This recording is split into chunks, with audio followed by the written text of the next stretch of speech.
어제 우리는 백성들 앞에 자기 아내의 아름다움을 과시하려고 했다가 뜻대로 되지 않아서 자기의 와이프 왕후를 폐위시켰던 그런 사건을 저희가 돌아보았습니다. 1장과 2장 사이에서는 왕비를 폐위시킨 사건과 에스더를 새로 뽑는 사이 사건에는 약 3년 정도의 그 전쟁도 있었고 이제 공백기가 있었다라고 이제 역사가들은 보고 있습니다.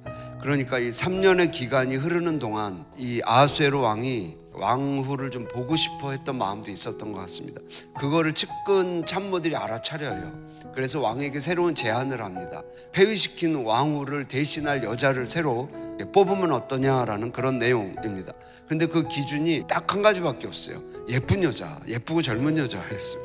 그런데 이제 내용을 좀 보면은 왕후 될 사람 모여라라고 한 것이 아니라 이렇게 지방관들이 보면서 예쁜 여자를 발탁했다라는 그런 뜻입니다. 에스더가 그렇게 이제 발탁이 돼서 이제 왕궁으로 가게 됩니다. 근데 거기서 헤게라고 하는 선발하는 모든 과정을 총괄하는 내시를 만나게 됩니다. 그런데 성경은 그 이유를 말하지 않고 헤게가 유난히 에스더를 좋게 봤다라고 얘기를 해요.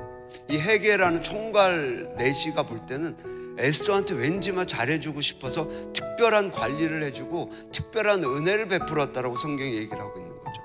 하나님의 보이지 않는 손길, 이게 지금 시작이 됐다라고 다시 한번 보여지는 거죠. 그러니까 지나갔던 사건들을 돌아보면 어느 것 하나라도 삐걱했으면 에스더가 되지 않는 이제 그런 상황이 오고, 이 헤게가 그 에스더를 바라보면서 유난히 예뻐했던 그 마음도 그냥 우연이라고 보기에는 뭔가가 있는 것 같은, 하나님의 보이지 않는 손길이 있는 것 같은 그런 생각이 자꾸 들게 됩니다.